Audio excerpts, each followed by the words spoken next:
Coucou les amis, bienvenue sur la chaîne YouTube de Mademoiselle Ruby. La vidéo que je vais vous présenter aujourd'hui, c'est un tuto pour réaliser ce magnifique plateau que vous voyez là.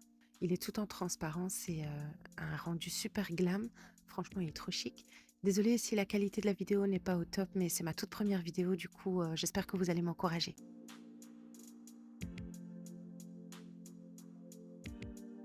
Pour le matériel nécessaire dont vous avez besoin, il vous faut donc un masque à filtre, des gants en nitrile, un moule en silicone, la résine et le durcisseur, un bloqueur d'UV si vous voulez, c'est facultatif, une spatule. Alors moi j'utilise des spatules en bois, mais c'est pas obligatoire. Vous pouvez utiliser une spatule en silicone. Le dessous de table, du coup, le mien ici vient de chez Shein, mais on peut en trouver ailleurs, j'imagine. N'hésitez pas à mettre sur pause pour prendre note du matériel. Donc pour réaliser ce plateau, je prépare mon moule et ensuite je vais poser un dessous de table qui est en silicone.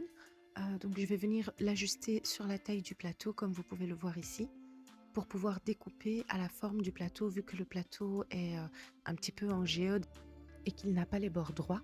Donc on va essayer de couper au plus près de la forme du plateau pour avoir un résultat vraiment optimal et ne pas avoir des trous ou d'espacements trop grands et pouvoir garder un résultat vraiment uniforme sur tout le contour du plateau. Ici, je vais accélérer la vidéo histoire que ce ne soit pas trop long et ennuyeux.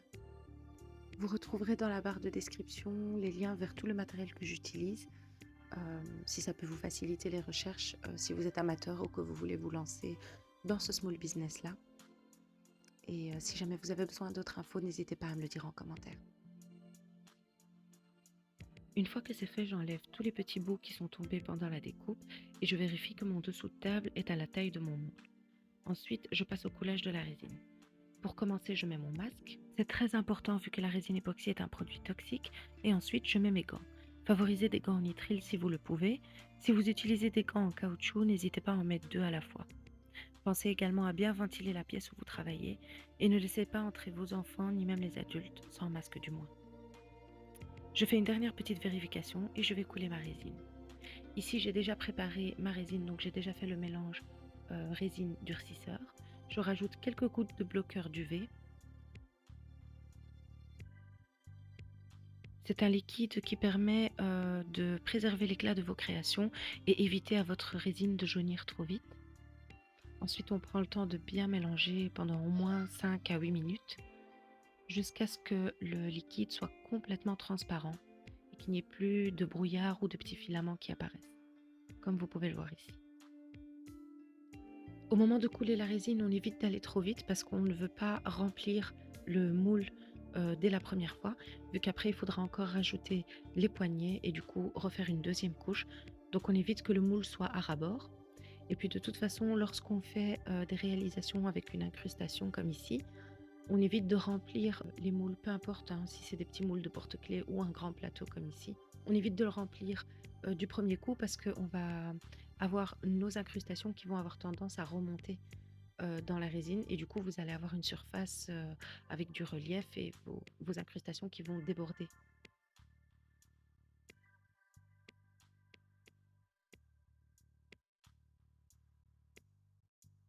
Si ça vous intéresse d'avoir plus d'informations sur les incrustations dans la résine, n'hésitez pas à me le dire en commentaire, je ferai une vidéo sur le sujet avec plaisir. Donc on évite de remplir notre moule à ras-bord et ici on va tapoter pour faire échapper les éventuelles bulles d'air qui sont en dessous du dessous de table et essayer d'avoir un résultat assez uniforme. Une fois que j'ai fini et que je suis sûre que toutes mes petites bulles d'air sont remontées à la surface, je vais passer un petit spray d'alcool isopropanol sur toute la surface. L'utilisation de l'alcool est un excellent moyen pour retirer toutes les bulles d'air de la surface sans pour autant devoir mettre une source de chaleur comme un chalumeau. Vous ne risquez aucune surchauffe de votre résine. Ici, je vais laisser ma résine durcir pendant 24 heures. Et nous voici le lendemain. Ici, on va placer les poignées. Pour les fixer et ne pas risquer qu'elles tombent comme ici dans la résine, vous pouvez éventuellement les fixer avec un tout petit peu de colle chaude. Ça vous permettra de couler votre résine en toute tranquillité. Et donc, une fois que j'ai placé mes 2 poignées, je passe au coulage de la deuxième couche de ma résine. Donc ici, on y va tout doucement, surtout on ne risque pas de faire basculer nos poignets, sinon ça va les abîmer. Et cette fois-ci, on veille à remplir notre plateau à ras-bord, de manière à lui donner un petit effet bombé. Donc on y va doucement et on essaye d'être prudent pour éviter de faire déborder la résine partout sur votre plan de travail.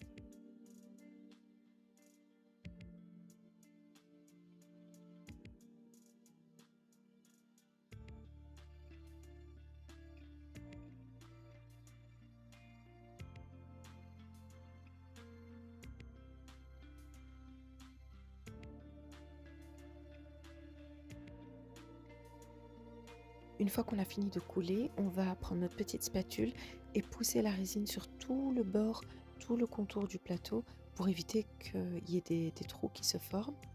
Donc on essaie de faire en sorte que le bord soit bien lisse tout autour du plateau et bien homogène.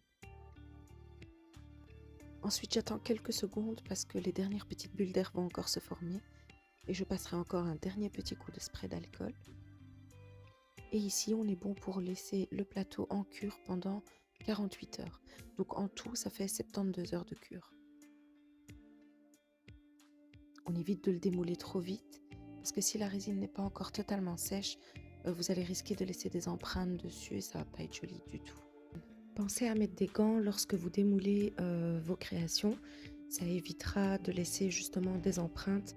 Il faut savoir que la résine réagit à la température de la pièce dans laquelle vous la laissez. Donc elle va réagir s'il fait trop froid, elle va catalyser beaucoup moins vite. S'il fait trop chaud, elle risque de durcir beaucoup plus vite. Mais je ferai une vidéo complète sur le sujet bientôt. Une fois que j'ai terminé, je passe un dernier coup de spray d'alcool isopropanol. Surtout ici parce que la surface de mon plateau doit être brillante et lisse.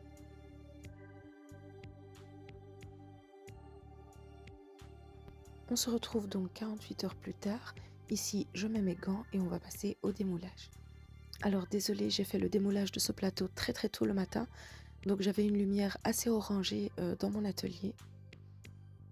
Mais le résultat est super joli. Je ne sais pas si vous arrivez à bien voir. Il est totalement transparent. Les poignées sont complètement scellées à l'intérieur. Il y a quelques petites bulles d'air qui se sont formées à l'arrière, mais ça ne risque pas d'endommager votre plateau. Ce que vous pouvez faire, c'est toujours couler une dernière couche de résine sur l'arrière de votre plateau. En tout cas, je suis super contente de ce résultat. Il est ultra transparent et la brillance de la surface est juste incroyable. Ici, je vais passer mes ciseaux derrière. Vous voyez, on les voit parfaitement. Une fois que le plateau est terminé, je vais passer dans l'autre partie de mon atelier pour les finitions.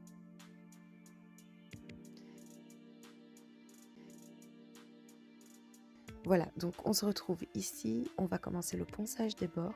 Une fois durcie, la résine, c'est vraiment comme un plastique dur ou du verre. Les bords sont toujours hyper coupants. Donc pour éviter que mes clientes ne se blessent avec leurs commandes, en général, je fais un petit tour du plateau avec ma ponceuse et je rends les bords tout lisses. Pour celui-ci, j'ai décidé de ne pas lui faire les bords en doré parce que justement, ce qui est joli, c'est la transparence du plateau. Donc on va juste poncer.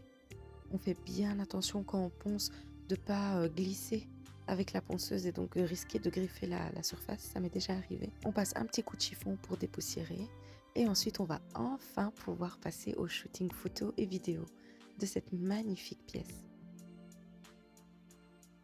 Vraiment je l'adore, je trouve que c'est un de mes plus jolis plateaux. J'aime trop le rendu et j'ai acheté d'autres modèles de dessous de table pour en faire quelques modèles différents. J'ai hâte de pouvoir en faire une vidéo. Et voilà! On va passer à la partie la plus chouette, le shooting photo. Le résultat est juste incroyable, franchement il est vraiment trop beau. Avec une deuxième couche, on obtient une surface brillante et lisse comme celle-ci. Regardez comme c'est joli. C'est une idée hyper originale pour offrir un cadeau, par exemple pour une pendaison de crémaillère, ou juste pour se faire plaisir et accessoiriser un peu sa déco d'intérieur. Il est magnifique et sera du plus bel effet sur votre table. On va filmer d'un peu plus près pour voir les détails. C'est tout propre et clair. C'est net, c'est vraiment parfait. N'hésitez pas à me laisser votre avis en commentaire. Abonnez-vous si vous avez aimé ce tuto et si vous êtes intéressé par d'autres tutos, n'hésitez pas à me laisser vos idées, votre avis et vos critiques constructives. Je les prends avec plaisir pour m'améliorer encore chaque jour. S'il y a un tuto en particulier que vous désirez voir, n'hésitez pas à me le mettre en commentaire. Et étant donné que c'est ma première vidéo, n'hésitez pas à vous abonner, à partager, à liker, à commenter, ça donnera un petit coup de pouce au lancement de ma chaîne. Merci d'avoir regardé cette vidéo jusqu'à la fin et à très vite.